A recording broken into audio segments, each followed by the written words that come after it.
बिस्मिल्लाहिर्रहमानिर्रहीम। अस्सलामुअलैकुम। आज से हम 12वीं क्लास की उर्दू की नज़मों का आगाज़ कर रहे हैं। तो सबसे पहली जो नज़म है आपके निसाब में शामिल, उसका नाम है हम्द। और हम्द आपको पता है कि हम्द उस नज़म को कहते हैं जिसमें अल्लाह ताला की तारीफ़ की जाए, जिसमें अल्लाह ताला की बड़ाई बयान की जाए, जिसमें अल्लाह ताला की बुज़ुर्गी बयान की जाए। तो ऐसी नज़म जो है वो क्या कहलाती है? हम्द कहलाती है। तो आइए स्टार्ट करते हैं। जो नज़म हम्द है उसके शायर जो हैं उसका नाम है मुज़फ़्फ़र वारसी। मुज़फ़्फ़र वारसी इनके शायर हैं इस नज़म के, और 1933 में ये पैदा हुए थे और 2011 में इनकी वफ़ात हुई। की अहम तसानीफ़ में बाब हरम, अल हम्द, बर्फ़ की नाव, नाव कहते हैं कश्ती को, और काबा इश्क, ये इनकी अहम तसानीफ़ हैं, यानी कि इनकी किताबों के नाम हैं। तो आइए इसकी तशरीह देखते हैं। पहले नज़म को पढ़ लेते हैं, फिर तशरीह पढ़ते हैं उसकी।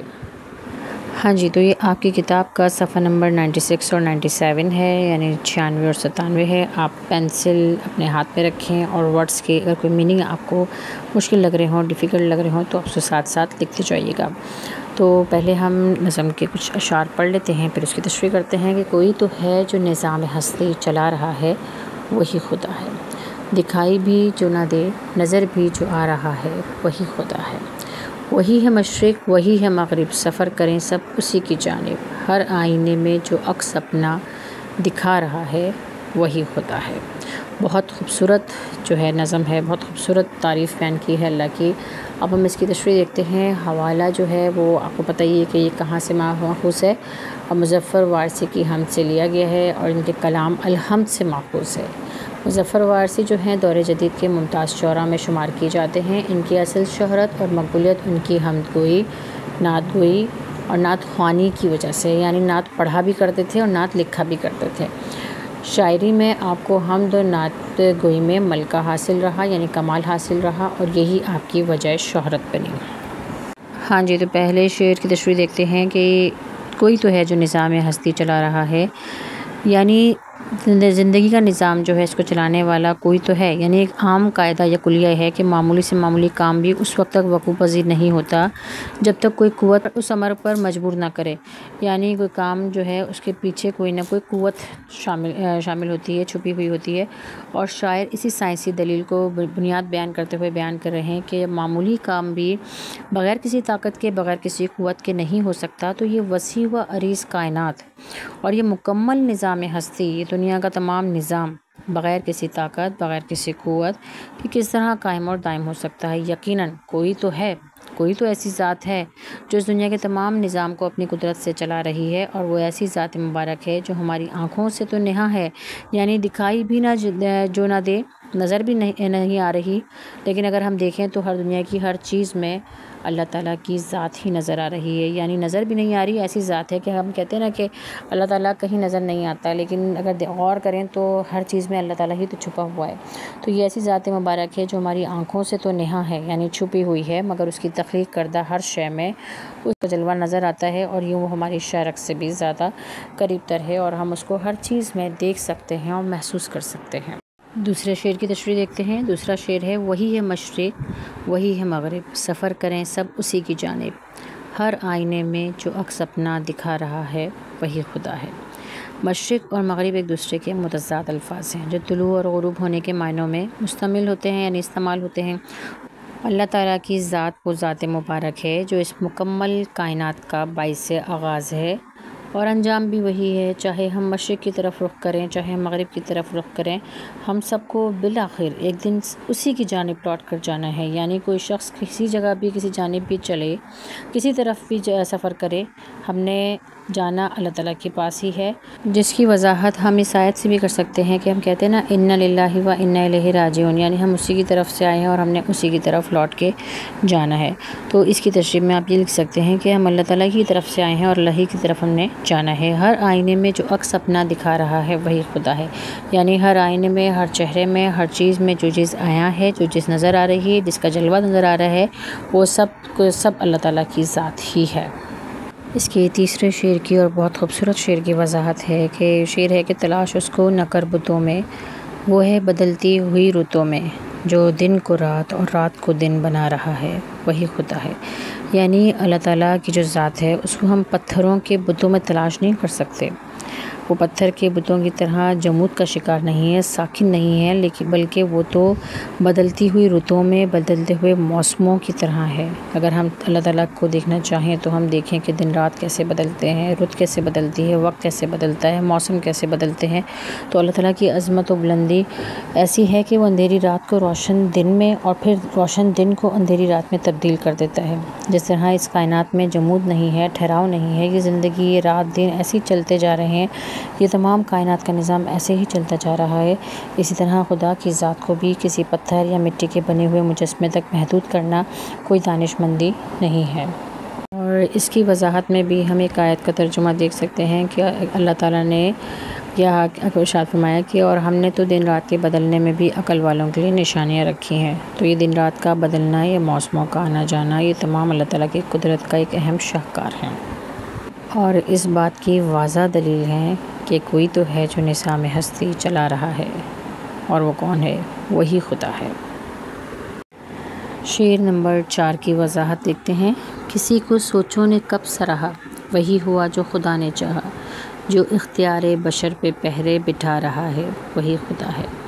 यानी इंसान की अकल और शऊर इस काबिल नहीं कि वो खुदा की हकीकत और कुदरत और हिकमत के राज़ों को पहचान सके, जान सके।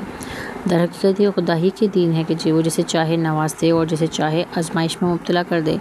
यानी दुनिया में हर काम अल्लाह ताला की मर्ज़ी से हो रहा है और उसकी मर्ज़ी के बग़ैर कुछ नहीं हो सकता। यहाँ तक कि उसी रब की तख्लीक करता बेहतरीन तख्लीक इंसान है, जिसे इख्तियार देकर पैदा किया गया है कि वो अपनी खुशी और मंशा के मुताबिक फ़ैसले कर सके।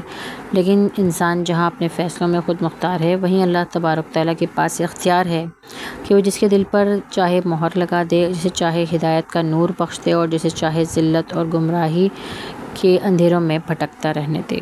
तो ये अल्लाह ताला की जो है ना एक वो कुदरत का एक वो बहुत वो है कि इंसान अल्लाह ताला के फ़ैसलों में बेबस है।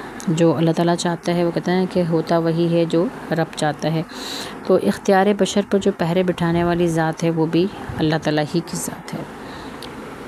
शेर नंबर 5 है कि नज़र भी रखे समाअतें भी, वो जान लेता है नीयतें भी। जो खानाए लाशऊर में जगमगा रहा है, वही खुदा है। इसमें अल्लाह ताला की 2 सिफ़ात का ज़िक्र किया गया है कि अल्लाह ताला की जो सिफ़ात है कौन कौन सी, बसीर और समी। यानी समी और बसीर जो है अल्लाह ताला की 2 सिफ़त हैं। समी का मतलब है सुनने वाला और बसीर का मतलब है देखने वाला। और अल्लामुल ग़ुयूब, गैब की बातें जानता है, नीयतों को पहचानता है। तो अल्लाह ताला हमारी तमाम हाल से वाकिफ़ है। वो नज़र भी रखता है, वो देखता भी है, वो सुनता भी है और वो हमारे दिलों के हाल से वाकिफ़ भी है। जो खाना लाशऊर में जगमगा रहा है, यानी कि जो हमारे मामलात हैं, चाहे हम जान कर करते हैं या चाहे अनजाने में हम कोई काम कर लेते हैं, अल्लाह ताला उन सब से वाकिफ़ है। अल्लाह ताला हमारे हर अमल को जानता है। अल्लाह ताला की अज़मत और बुज़ुर्गी हमारी अक़्ल और शऊर से बुलंद है और उसे समझना हमारे बस से बाहर है। जनाब, तो शेर नंबर 6 देखते हैं कि किसी को ताजे वक़ार बख्शे, किसी को ज़िल्लत के गार बख्शे। जो सबके माथे पे मेहर कुदरत लगा रहा है, वही खुदा है। यहाँ पे भी एक आयत का तर्जुमा जो है वो पेश किया गया है, जिसको हम कहते हैं कि वो तो इज़्ज़ु मन तशाउ व तुज़िल्लु मन तशाउ बियदिकल खैर, कि अल्लाह ताला कुरान करीम में फ़रमाते हैं कि वो जिसे चाहे इज़्ज़त देता है और जिसे चाहे ज़िल्लत देता है। गोया ये दोनों एक दूसरे के मुतज़ाद शे हैं, ज़िद हैं, अपोज़िट हैं, मगर अल्लाह के इख्तियार में हैं कि अल्लाह ताला जिसको चाहे उसको इज़्ज़त दे दे और जिसको चाहे ज़िल्लत के अंधेरों में धकेल दे। उसी की ज़ात तमाम इख्तियारात अपने अंदर समेटे हुए है। किसे क्या मिलना है और क्या नहीं, सब कुछ इसकी किस्मत और तकदीर में लिखा जा चुका है और अल्लाह ताला ने उस पर अपनी मोहर सबत कर दी है। ये मुमकिन ही नहीं कि उसकी लिखी हुई तकदीर से हट कर कोई काम सरजद हो जाए। यानी जो इंसान की तकदीर में है, जो किस्मत में है, उसको मिलता है। और सब कुछ करने वाली ज़ात कौन सी है? अल्लाह ताला की ज़ात है। शेर नंबर 7 है, वो क्या है कि सफ़ेद उसका, स्याह उसका, नफ्स नफ्स है गवाह उसका, जो शोलाए जान जला रहा है बुझा रहा है वही खुदा है। बड़ा आसान सा शेर है, अगर इसको गौर करें तो इसमें दो तरह से जो सफ़ेद और सियाह को हम वो कर सकते हैं कि एक तो ये है कि सफ़ेद और सियाह का मतलब दिन और रात भी हो सकते हैं कि दिन और रात उसी के पैदा किए हुए हैं। दूसरा एक इस तरीके से भी हम कर सकते हैं कि सफ़ेद और सियाह का मतलब ये है कि हमारी तकदीर, ब्लैक एंड वाइट जो तकदीर हमारी लिखी गई है वो भी उसी ने लिखी है। तो हमारे हर नफ्स की जो गवाही है वो भी उसी के लिए है, और अल्लाह ताला ही जो है वो जो शोलाए जान जला रहा है और बुझा रहा है। इसका मतलब ये है कि जो ज़िंदगी दे रहा है किसी को वो भी अल्लाह ताला ही दे रहा है, और जो बुझा रहा है यानी जो किसी को मौत से हमकिनार कर रहा है वो भी अल्लाह ताला ही है। यानी अल-मुख्तसर हम इसको ये कह सकते हैं कि हमारी तकदीर में जो कुछ लिखा गया है वो भी अल्लाह ताला का है, और हमारे नफ्स की गवाही भी उसी के लिए है, और जो हमारी जान, हमारी माल, हमारी ज़िंदगी, हमारी मौत का फ़ैसला करने वाली ज़ात भी अल्लाह ताला ही की है। तो हर नफ्स को पैदा करना है और हर नफ्स ने बिलाखिर उसी की तरफ लौट के जाना है। लिहाजा इस बात का इदराक दुनिया में बसने वाले हर शख्स को है, और सिर्फ़ एक ही ज़ात है, वो है अल्लाह ताला की ज़ात, जो बाइख्तियार भी है, जो हमारी मालिक, जिसके हुक्म के बग़ैर कुछ भी नहीं हो सकता। तो उम्मीद है कि आपको ये तशरीह समझ में आ गई होगी। अपना फ़ीडबैक ज़रूर दीजिएगा। नेक्स्ट वीडियो के साथ फिर हाज़िर होंगे, उस वक्त तक के लिए इजाज़त चाहूँगी। अल्लाह हाफ़िज़, फ़ी अमान अल्लाह।